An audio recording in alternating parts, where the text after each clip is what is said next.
আজকের পৃথিবীতে যারা সফলতার দার্স দেয়, সফলতার আলোচনা করে, তারা মানুষকে সবার আগে শেখায় টাইম ম্যানেজমেন্ট।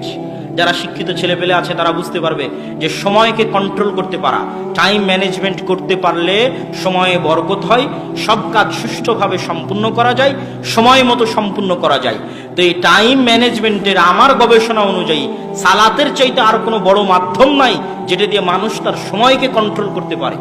আপনি যদি দেখবেন যে 5 ওয়াক্ত সালাত বিহীন একটা দিন আর 5 ওয়াক্ত সালাত ওয়ালা একটা দিন, যেই দিনটা আপনার 5 ওয়াক্ত বিহীন পার হয়ে গেছে ওই দিনে দেখবেন কোনো কাজই হয়নি।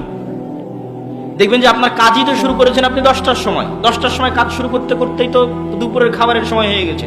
দুপুরের খাবারের সময় হয়ে কাজ শুরু করতে না করতে লেবার মিস্ত্রি এখন বলছে চলে যাব, সময়ে বরকত পাবেন না।